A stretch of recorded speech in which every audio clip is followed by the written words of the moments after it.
베델에 한 늙은 선지자가 살더니 그의 아들들이 와서 이날에 하나님의 사람이 베델에서 행한 모든 일을 그에게 말하고 또 그가 왕에게 드린 말씀도 그들이 그들의 아버지에게 말한지라. 그들의 아버지가 그들에게 이르되 그가 어느 길로 가더냐 하니 그의 아들들이 유다에서부터 온 하나님의 사람의 간 길을 보았음이라. 그가 그의 아들들에게 이르되 나를 위하여 나귀의 안장을 지우라. 그들이 나귀의 안장을 지우니 그가 타고 하나님의 사람을 뒤따라가서 상수리 나무 아래에 앉은 것을 보고 이르되 그대가 유다에서 온 하나님의 사람이냐? 대답하되 그러하다. 그가 그 사람에게 이르되 나와 함께 집으로 가서 떡을 먹으라. 대답하되 나는 그대와 함께 돌아가지도 못하겠고 그대와 함께 들어가지도 못하겠으며 내가 이곳에서 그대와 함께 떡도 먹지 아니하고 물도 마시지 아니하리니 이는 여호와의 말씀이 내게 이르시기를 내가 거기서 떡도 먹지 말고 물도 마시지 말며 또 내가 오던 길로 되돌아가지도 말라 하셨음이로다. 그가 그 사람에게 이르되 나도 그대와 같은 선지자라. 천사가 여호와의 말씀으로 내게 이르기를 그를 내 집으로 데리고 돌아가서 그에게 떡을 먹이고 물을 마시게 하라 하였느니라 하니 이는 그 사람을 속임이라. 이에 그 사람이 그와 함께 돌아가서 그의 집에서 떡을 먹으며 물을 마시니라. 우리가 하나님 앞에서 뭔가 뜻을 정하고 자신을 구별하여 세우려고 하면 혹은 마음에 작정을 하고 기도나 신앙에 힘쓰려고 하면 평소에는 아무런 일도 일어나지 않는 것들이 갑자기 유혹으로 찾아오면서 방해를 할 때가 많습니다. 한 주간 새벽 기도회를 나오겠다고 작정해 보십시오. 그러면 이상하게 평소에는 아무 일도 없었는데 이때부터 갑자기 여러 가지 일들이 여기저기서 터지고 더 바쁩니다. 또 음식을 하려고 하면 갑자기 회식이나 식사 모임에 초대받는 일들이 생겨납니다. 오늘 묵상 본문도 그런 이야기를 다루고 있습니다. 베델에 한 늙은 선지자가 살고 있었습니다. 그의 아들들 가운데 한 명이 그날에 베델 제단에 있었던 일을 들려줍니다. 유다에서 온 하나님의 사람이 여로보암 앞에서 심판을 선언했다는 것입니다. 이 말을 들은 늙은 선지자는 즉시 나귀를 타고 하나님의 사람이 간 길을 따라 쫓아갑니다. 마침 상수리 나무 아래에 쉬고 있던 하나님의 사람을 보고는 자신의 집으로 초대합니다. 그러나 하나님의 사람은 하나님이 북왕국 이스라엘에서는 떡도 먹지 말고 물도 마시지 말며 또 내가 오던 길로 되돌아가지도 말라고 하셨기에 이 사람의 초대를 거절합니다. 이 늙은 선지자는 그 말을 듣고도 포기하지 않고 그를 속여서라도 자신의 집으로 데려가려고 합니다. 자신도 그 사람과 같은 선지자라고 말을 하면서 그의 경계심을 떨어뜨립니다. 그리고는 천사가 여호와의 말씀으로 내게 이르기를 그를 내 집으로 데리고 돌아가서 그에게 떡을 먹이고 물을 마시게 하라고 하였다는 거짓 계시를 전합니다. 선지자는 신분을 이용해서 그를 속인 것입니다. 그때 이 하나님의 사람은 그 말에 속아 그의 집으로 들어가서 밥을 먹고 물을 마십니다. 왜 하나님은 이 하나님의 사람이 여로보암에게 가서 하나님의 심판의 말씀을 전하도록 하실 때 굳이 그곳에서는 떡도 먹지 말며 물도 마시지 말고 왔던 길로 되돌아가지 말라고 경고하셨을까요? 그 이유는 그가 하나님의 말씀을 전할 때 그 예언의 말씀을 돌이키기 위해 분명 선지자를 유혹하려는 수많은 시도들이 일어날 것을 미리 알고 계셨기 때문입니다. 여로보암은 자신의 궁으로 데려가서 휴식과 선물로 유혹하여 하나님의 뜻을 어떻게 해서든지 돌리려고 했고 이 늙은 선지자도 자신의 거처인 베델이 파괴되고 자신의 묘실이 더럽혀지는 일에 대해 어떻게 해서든지 막으려고 애를 쓴 것입니다. 하나님의 사람이 하나님의 예언을 받았으니 하나님에게 잘 이야기해서 한번 막아보겠다는 것입니다. 그러면 이들의 생각처럼 정말로 하나님의 사람을 유혹하면 하나님이 작정하신 일이 중단될 수 있을까요? 불가능합니다. 하나님이 계획하시고 실행하시는 일은 그 어느 누구도 막지 못합니다. 그런데도 감히 여로보암과 이 늙은 선지자는 이런 일을 시도하고 있습니다. 그 이유가 무엇일까요? 그것은 그들이 우상을 섬기듯 하나님을 믿고 있기 때문입니다.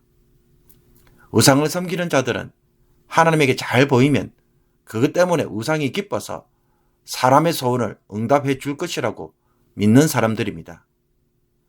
하나님의 사람을 잘 섬기면 하나님도 그것을 보시고 그 뜻을 돌이킬 것이라고 착각을 하고 있는 것입니다.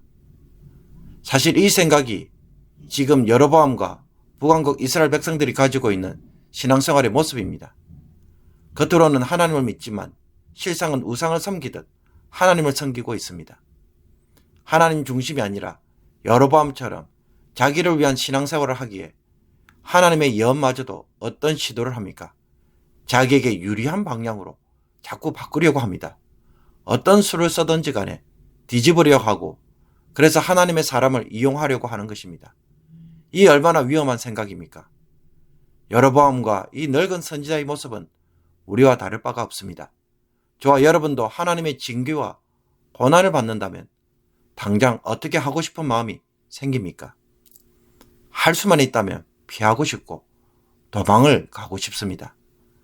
하나님의 뜻을 꺾을 수만 있다면 꺾으려고 하는 마음이 일어납니다.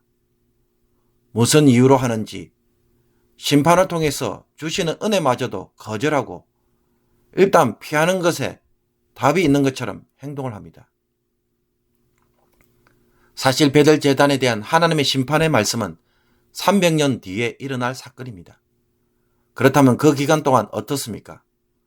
하나님의 보호하심이 있습니다. 이 기간에 여로보암의 길이 아닌 다윗의 길을 걷는다면 그 속에서 하나님의 긍휼과 용서를 경험할 수 있는 일이 반드시 일어날 것입니다.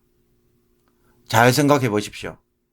징계와 고난도 하나님의 말씀이며 하나님의 뜻입니다. 그런데 이것을 받아들이지 않고 고난을 피하게 해달라고 강구한다면 그것은 불순종하면서 하나님의 도움과 구원을 요구하는 모습밖에 되지 않습니다. 성도에게는 오로지 순종만이 구원의 길이고 살 길입니다. 하나님의 뜻을 막아서는 것이 아니라 하나님의 뜻으로 돌아가는 것이 바른 모습인 것입니다. 이런 점에서 하나님의 사람도 동일한 유혹을 받고 동일하게 넘어집니다. 하나님의 사람 역시 하나님의 경고의 말씀을 분명히 들었습니다. 그곳에서는 떡도 먹지 말며 물도 마시지 말고 왔던 길로 되돌아가지 말라라는 말씀을 들었지만 늙은 선지자를 통해 들은 불분명한 예언에 도리어 귀를 기울이고 자신이 받은 예언과 상충되는데도 불구하고 의심 없이 받아들인 이유가 무엇입니까? 그 자신이 오랜 여행으로 줄이고 목마르며 매우 피곤했을 것입니다. 이런 상황에서 이 늙은 선지자의 말은 현재 자신의 상태를 위로하시는 하나님의 음성으로 여겼을 것이고 그래서 하나님에게 묻지도 않고 그의 호의를 받아들였습니다. 현재 자신의 상황을 따라 하나님의 말씀을 이해해버리니까 묻지도 따지지도 않고 그냥 따라간 것입니다. 그러므로 우리가 어려운 형편에 처할 때나 혹은 주님 뜻대로 살려고 할 때 끝없이 찾아오는 유혹이 무엇입니까? 자신의 문제를 해결하기 위해 어떻게 해서든지 유리한 쪽으로 고난을 피해가려는 쪽으로 바꾸고 싶어 합니다. 그래서 하나님의 말씀마저도 그대로 따르기보다는 자신에게 유익한 쪽으로 해석하고 그것이 하나님의 말씀인 것처럼 바꾸어 버립니다. 신앙을 이런 식으로 하면 반드시 영적으로 부패합니다. 그러므로 하나님의 뜻대로 사는 길은 좋고 나쁨을 떠나 끝까지 순종하는 것에 있음을 확실히 바로 세워야 할 것입니다. 나에게 주신 하나님의 말씀을 유리한 쪽으로 해석하고 그 길을 걷는 것은 여로보암처럼 늙은 선지자처럼 모두 하나님의 말씀을 나를 위해 인위적으로 바꾸려는 시도와 다를 바가 없습니다. 이것이 북왕국 이스라엘을 망하게 한 원인입니다. 현재 나에게 주어진 문제의 상황에 대해서 여러분은 어떻게 반응하고 계십니까? 이 상황을 거부하고 내 나름대로 돌파하려고 이리저리 몸부림치는 것에만 답을 찾고 있지는 않습니까? 그것보다는 현 상황을 받아들이면서 하나님의 백성으로 끝까지 순종하는 것에서 답을 찾으라는 주님의 음성은 없습니까? 하나님이 원하시는 것부터 시작하는 것에서 해결의 실마리를 찾는 성도가 되기를 원합니다. 하나님의 뜻을 하고자 할 때마다 끝없이 찾아오는 수많은 유혹에 대해 여러분 지혜롭기를 원합니다. 교묘하게 하나님의 말씀을 왜곡시켜 우리의 욕망을 정당화시키는 사람의 말에 넘어가지 않도록 오늘도 깨어있고 끝까지 순종으로 응답하는 신실한 성도가 되기를 주님의 이름으로 축복합니다. 기도드리겠습니다. 어제나 오늘이나 영원토록 변함이 없으신 하나님, 하나님의 말씀도 언제나 신실하며 말씀하신 그대로 지키신다는 것을 저희들이 다시 한번 깨닫습니다. 그런데도 이 하나님의 말씀을 감히 우리가 거부하거나 혹은 꺾으려고 하거나 유리한 쪽으로 해석하려고 하는 모든 인간적 시도를 이 말씀 앞에 내려놓게 하여 주옵소서. 이와 같은 어리석은 일들을 하지 않게 하여 주옵소서. 좋은 것이든 나쁜 것이든 하나님의 말씀대로 순종하는 것에서 구원과 복이 있음을 다시 한번 각성하게 하여 주옵소서. 우리가 직면하는 징계와 고난도 하나님의 말씀으로 받아들이게 하시며 고난 속에서 정금같이 나오는 믿음이 되게 하여 주옵소서. 모든 상황 속에서도 순종할 때에 하나님이 다시 우리를 일으켜 주시고 높여 주실 것을 믿습니다. 주의 백성들을 긍휼히 여겨 주시고 이 말씀 가운데 굳게 서게 하여 주셔서 모든 유혹에서 승리하게 하여 주옵소서. 예수 그리스도의 이름으로 기도하옵나이다. 아멘.